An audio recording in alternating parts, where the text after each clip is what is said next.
Hello, Brandon Harvey here with this week's episode of Sounds Good, the podcast where every single Monday I sit down with an inspiring person and talk about happiness, overcoming struggles, and living a life of intentionality and wonder. Today we have Zach King on the podcast.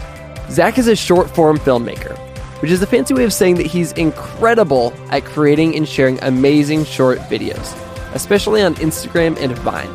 In fact, right now, open up Google, search for Zach King, and watch one of his videos. I'm actually pretty sure that you'll recognize some of his incredible and magical work. Zach has been a guest on Ellen, he just wrapped up a season on The Amazing Race, and has more than 22 million followers across the internet.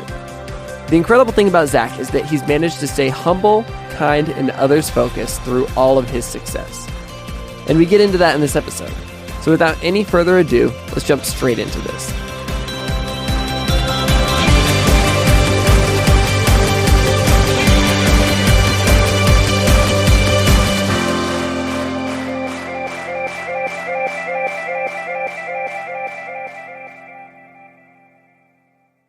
All right, I am on the line with Zach King.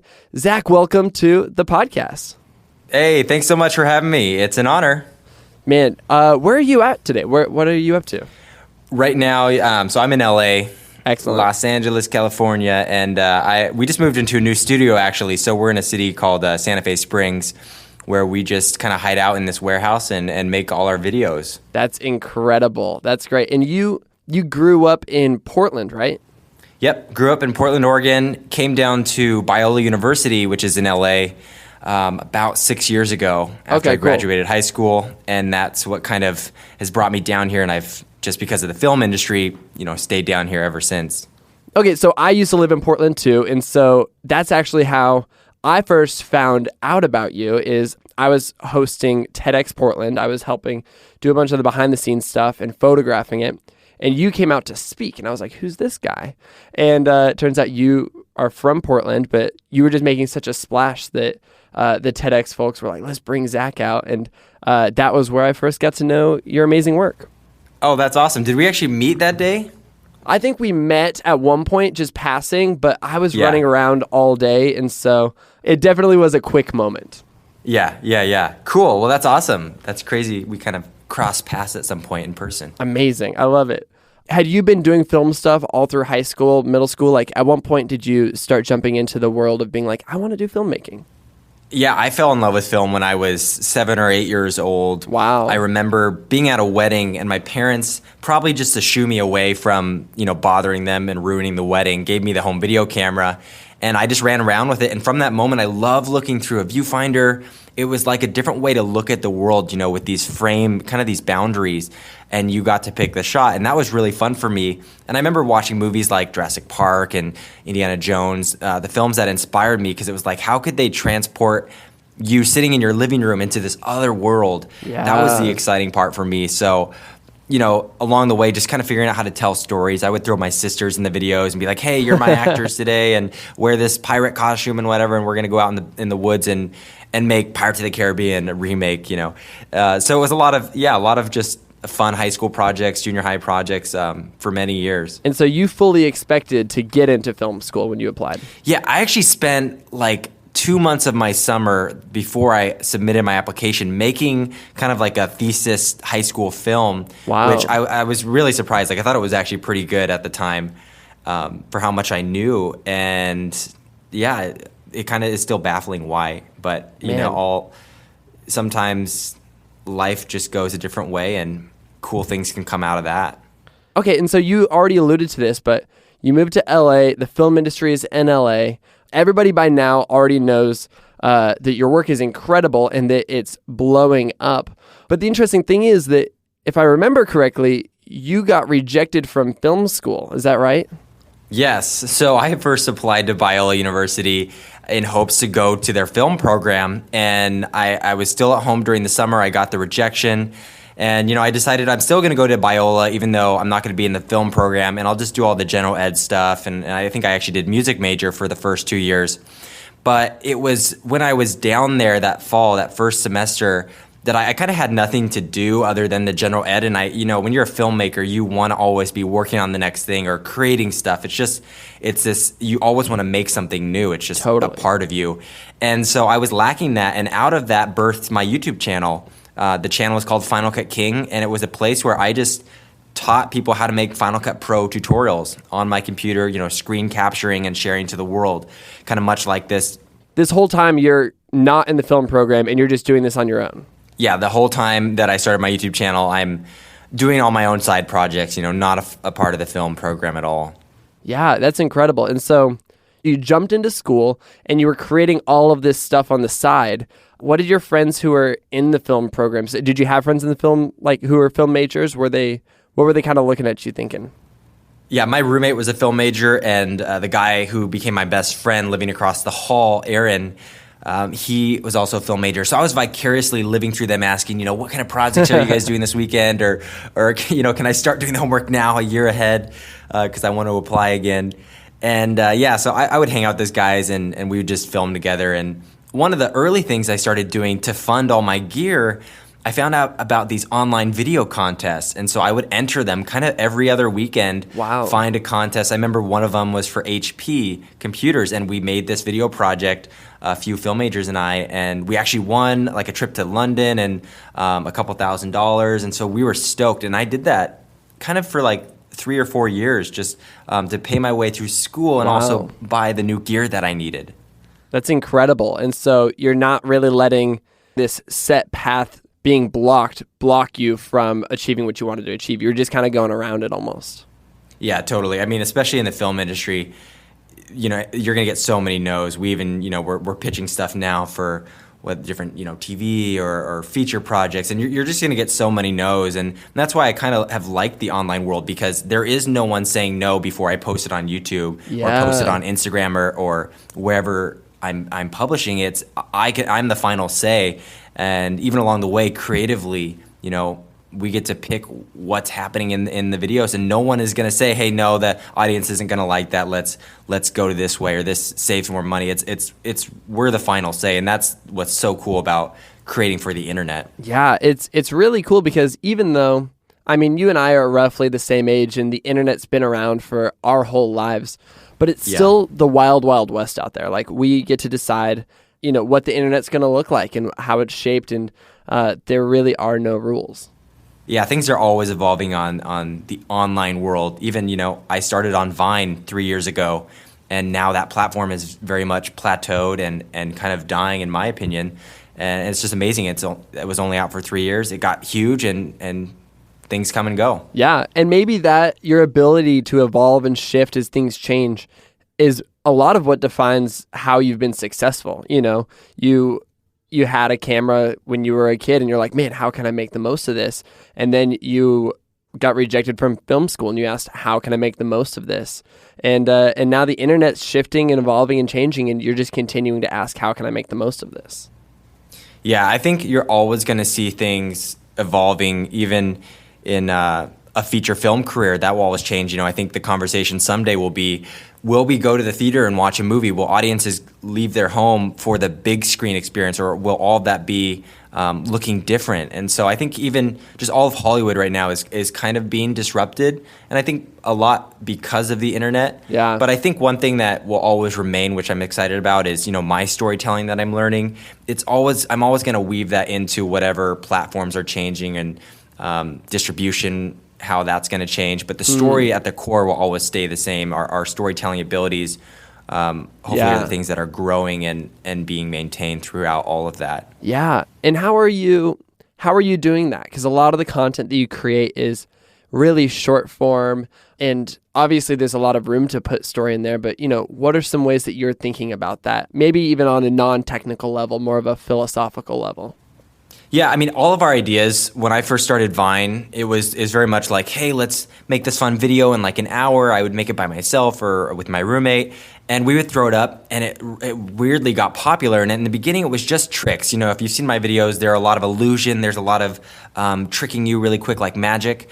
And, it started out as just illusion after illusion, and then we kind of added the story element. And the story for us, even though it's so short, you can hit on relatable elements. So it's like, Yeah. I had a fear of a vacuum cleaner when I was a kid, that my toes would get stuck inside the little spinny part and suck me in the vacuum cleaner. And that was like a real fear. And I think other people have thought of that idea.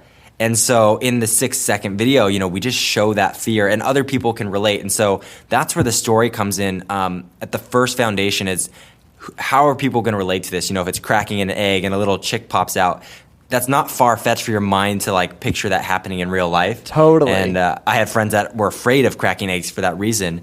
And so we just kind of hit on these little relatable aspects of life, and that's where the story the seed starts. That's a really interesting concept. And I feel like that could probably apply to anything that anybody is creating is, how can I make this relatable? How can I make this, because essentially what you're saying is, how can I make this less about me and more about the people who are going to engage with this? Yeah, I mean, there's some truth. We talk about this a lot, where should we be creating stuff for the internet that they're going to enjoy, that people are going to want to watch, or is it just about the creator and they make something that satisfies them? And I think there's a balance. If you look at even some of the best art that's been created in the world, it's stuff that appeal to people on a deeper level. Like, exactly. And even in movies, the most popular movies, even though they may not be the best created or crafted or technically the best, they have stories that people can connect to on a deep, deep level, usually universally. Like it doesn't matter the language that the art is created in or the film is created in, it goes across that. I had somebody ask me on an interview recently, they said, Brandon, if you were the last person on earth, would you still be doing what you're doing today? And I thought about it for a second, and I was like, okay, the art purist would probably say, yes, absolutely, I would do this until I die. I would do this alone. I would do this stranded on an island. But I think for me, I don't really have a huge desire to do that. I think if I was the last person on earth, I'd be creating something. But for me, my goal for my work is that it will make an impact on people's lives and that it will change the status quo, and it'll shape the way that people see the world or the way that people think. And so when you think about it from that lens, it's interesting to consider art compared to the lens of like, okay, creating this for myself. And I don't think that it's wrong to do either one, but there's certainly a unique balance. There's certainly a unique experience that goes into all of this.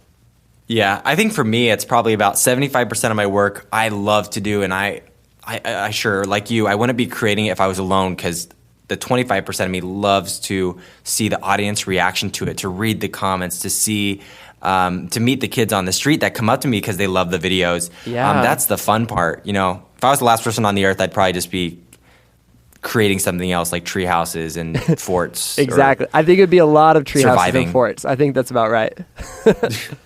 Okay, and so speaking of people walking up to you on the street, you have millions of followers.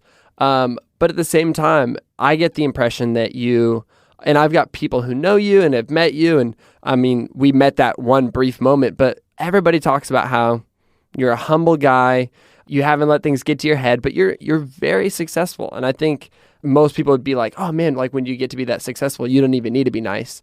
But how do you maintain a level head and kind of some humility in the position that you're in? Yeah, I think it might be also something that stemmed from my parents. Luckily, they taught us to always, even if you're successful, just be appreciative of where you came from. I grew up on a farm in Oregon, and so LA to me is still the big city. I go down for meetings in Hollywood, and I'm like still looking around like, these buildings are so tall. That's incredible. And but no, I don't know. Maybe it's just something you have to constantly remind yourself. Luckily I have an amazing wife, and she'll remind me, blatantly, like, hey, you're not being humble right now. You need to chill out. That's the best. And so having people around your life that you respect and that can tell you that honestly is really important, because it is a struggle, and it's I think a day-to-day struggle too. That reminds me, I literally just maybe like an hour ago tweeted this article of this one Olympic athlete, and I don't remember her name right now, but there's all these gifs of her just being so excited when she's like winning these gold medals, or when she's being interviewed and she's just eating it up because she's in the Olympics. She's way cooler than all of us, but it's so wonderful for her too. She's so excited. And I think it's really cool the way that you describe that, as having the perspective and knowing that this is it's a cool experience and just living in that. I think that creates humility. Yeah, I've gotten the awesome opportunity to work with a lot of different, a few A-list celebrities and a lot of athletes because I work with Nike, creating a lot of their content and just the random opportunities that have come along. But for sure, the people that, even when they're, the most famous athlete in the world and you get to work with them on set for 10 minutes, if they're humble, it totally changes your perspective of them. And it's a lot more fun to work with. So yeah, I think that's the goal, stay humble. Okay, and you mentioned that your wife keeps you humble. I know that you and your wife work together, that you guys are a team. First of all, how awesome is marriage? And second of all, what's it like working with your wife? Well, marriage is incredible. We've been married barely 2 years now. It'll be 2 years in December. Awesome. And she's awesome. She's a rock in my life and a rock star. And she joined the team. She was doing social work when I first met her. And wow. Then totally different field than me. She loves people. That's where her heart is at. And so she's been dabbling in her church ministry as well, starting a foster group for foster kids to get people to kind of foster to adopt. Incredible. More. And we're actually doing that ourselves now. Starting in a month, we'll have a foster kiddo in our home. No way. That's so exciting. It's awesome. She's transitioning out of the business now. She's kind of been working with me for the last 2 years. In the organizational part, like at the core of the business, like how do we be organized day to day? Because I'm a creative, and so I'll come in the office and my desk is a mess. I'm just starting to create when I get in, and she's kind of cleaning up my messes behind me. It's terrible, but that's the truth. That's the best. I know exactly how you feel. And so you guys are bringing in a foster kid. Tell me about that. What inspired that in your life? Because that's a huge step for you, I would imagine. Yeah, we both love kids. I've always told her the first date we had, which was at a pho restaurant, I said, "How many kids do you want?" And she said, maybe 6. And then immediately I was like, "Oh, that's awesome. I want 8. So we'll meet in the middle at 7 or something." So right now, foster kids. We definitely want to foster to adopt. But, just hearing the different needs in LA alone, there's 35,000 foster kids that don't have a place to sleep. They just need a bed. That's the practical need. And a home. And so we just wanted to provide one more bed right now. We had an extra room and we were kind of she was a part of her ministry going, why don't we do this? We're telling others to do it. But I think we need to be a practical example. And so our hearts were both there. And we're really excited. I'm going to be immediately a dad. We didn't have the 9-month prep time that you usually get. That's so powerful, man. I'm so inspired by that. I love that you're doing that. I would imagine that your life is pretty crazy. First of all, you just got back from a crazy time on The Amazing Race. And then I would imagine you're also traveling a good amount with the content that you're creating and the lifestyle that comes with that. What's the shift going on in your mind right now between a little bit of craziness and probably aiming for a little bit more stability? Yeah, it's so funny. I'm a homebody, so all my friends, see me go on these 2-week trips, and to them that's vacation. We just got back from the Mediterranean and Italy and Greece and Barcelona, and for them they were like, "Oh, that's awesome." And for me, I'm like, I just want to get home so I can sit on my couch and read. So we're homebodies for sure. But the hard balance for me is, practically I work with a team of 12 to 15 people here at the studio daily. So I'm always trying to figure out, how are we running a company at the same time while we're doing, probably 2 weeks of travel a month. So it's a hard balance. But luckily, I just have some awesome leaders in the team, producers that kind of run the day-to-day operations with me. So I couldn't do it without my team. People see me alone in the videos in my house, and it seems kind of homemade, but there is an awesome team behind me, and they don't get much credit at all because we kind of keep the magic under wraps. Man, that's incredible. I love that you're doing that, or I love the way that you guys are able to kind of create this magical, unique thing with a team.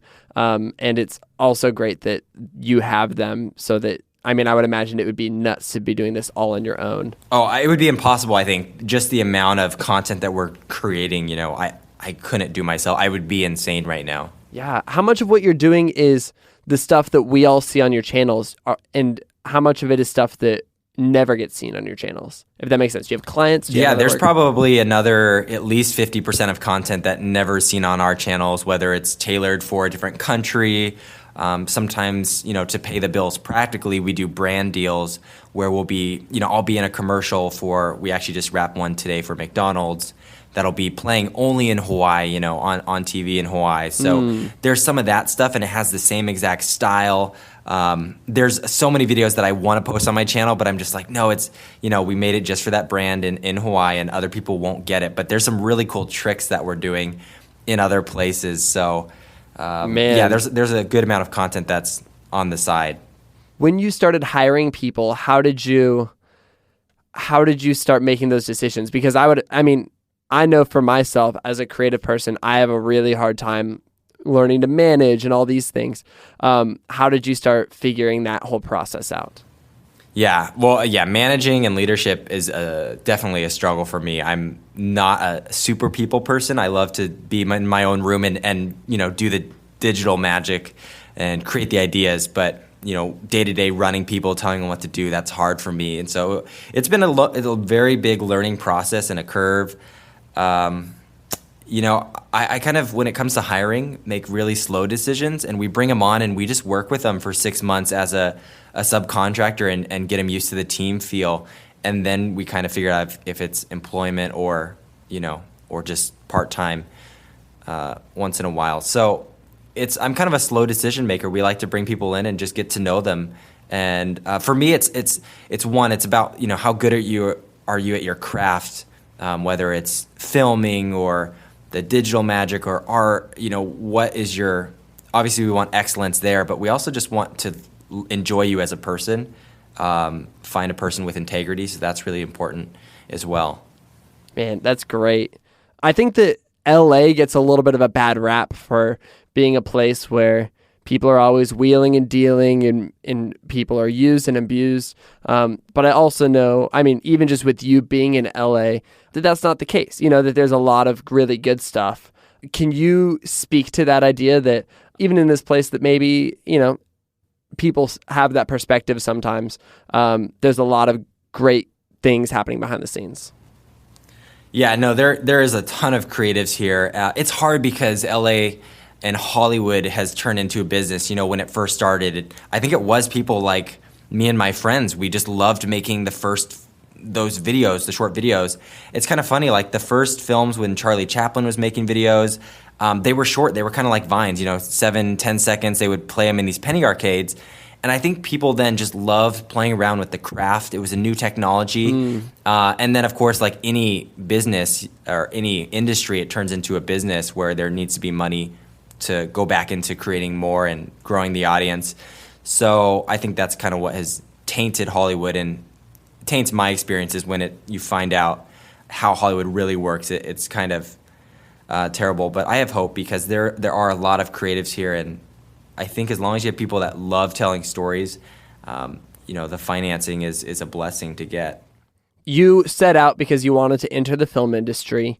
When you got started, was your goal to make movies? You wanted to be the next Steven Spielberg, that type of thing? Yep. When I came out to LA, even the first year of Biola, I was like, you know what? In a few years, I'm going to graduate from here, go into LA and become the next Steven Spielberg. I won't graduate because I'll be pulled out early and so successful. And, that never happened. That's like the dream. But it's always been my goal to make feature films kind of in the action adventure realm, kind of like Indiana Jones or Jurassic Park. I just loved those movies growing up.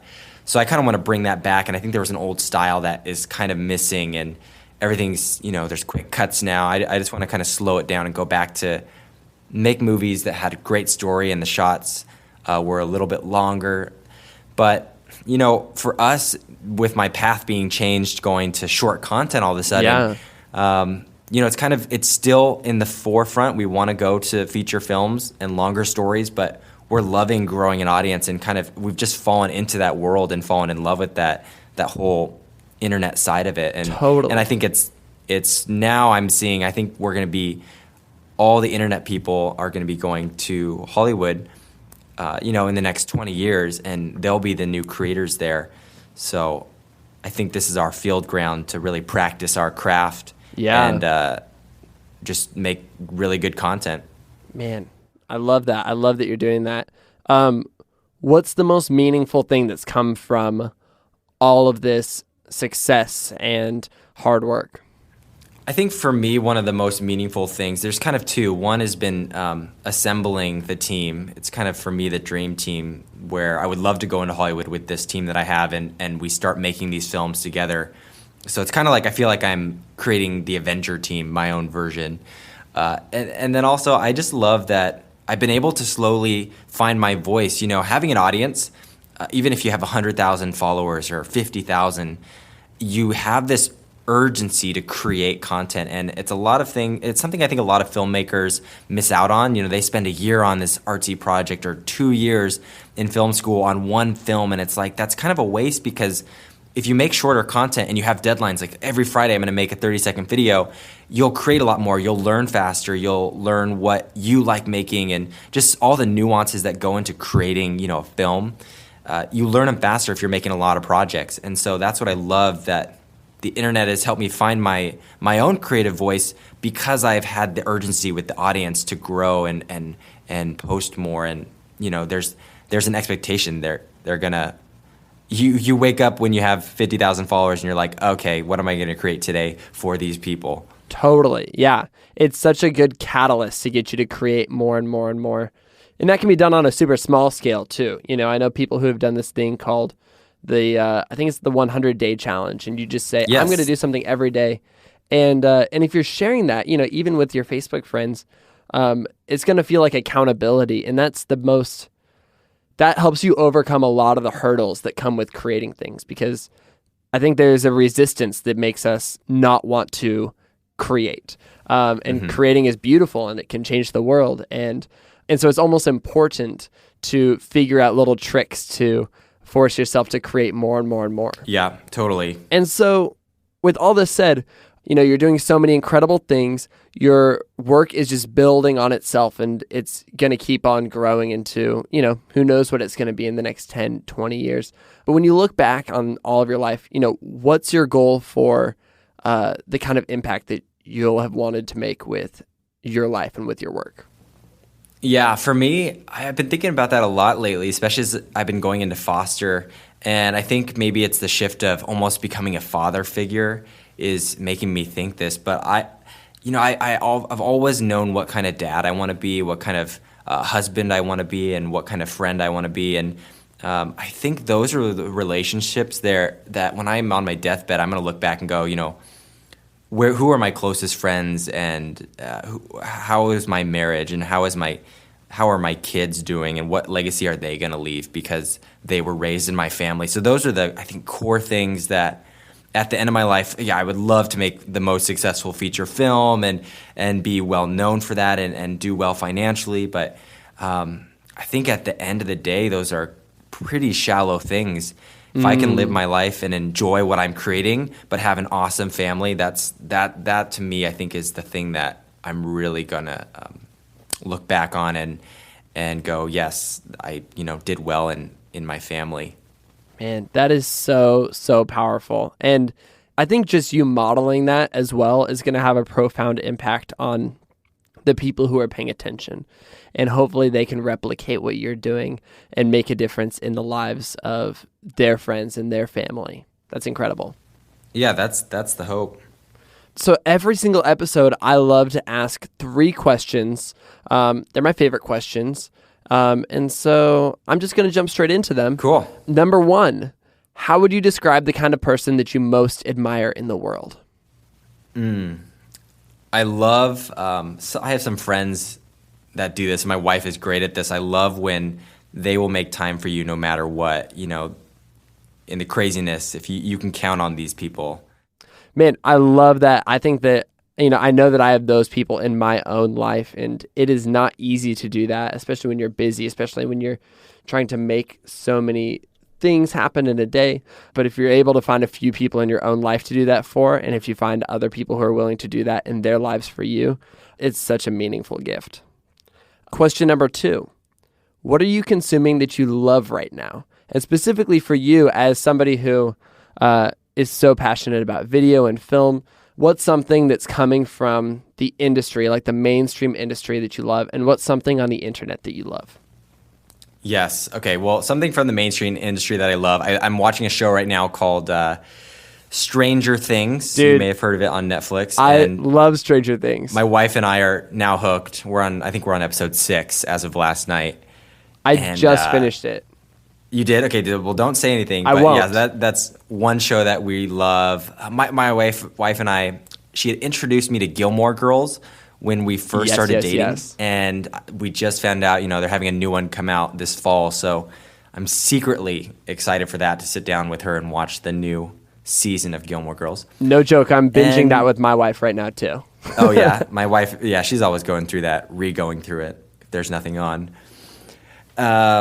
And then from the internet, I'm actually really into augmented reality right now. So playing around with different apps, trying to maybe develop something of my own, just because it's really interesting to me. And I think that's a fascinating world.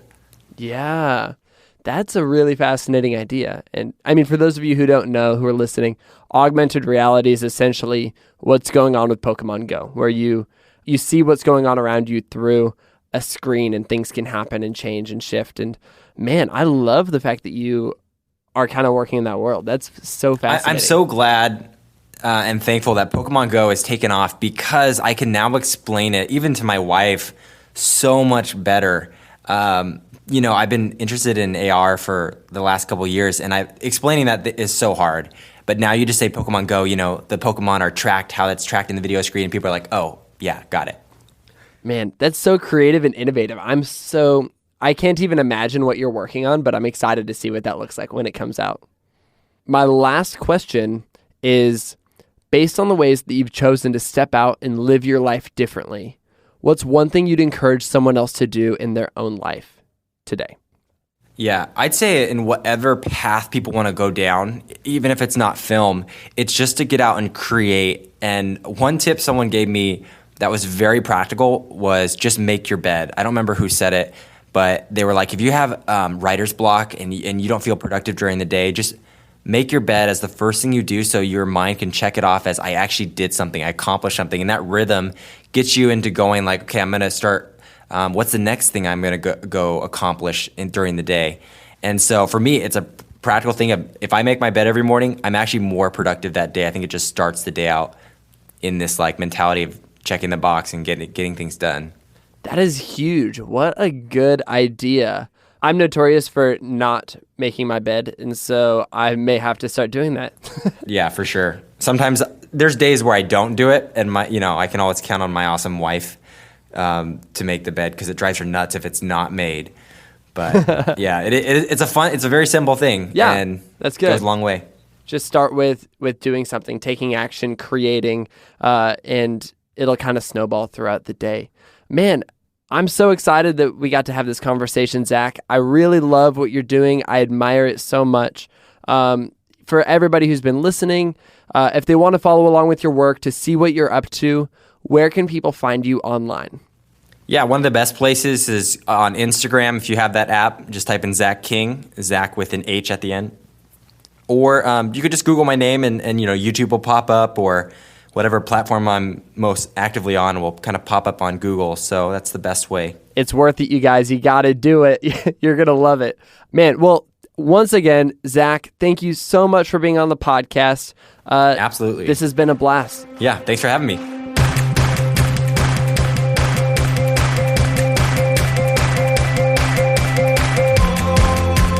Sounds Good with Brandon Harvey is part of the Gradient Podcast Network. It is created in collaboration between me, Brandon Harvey, and Gradient.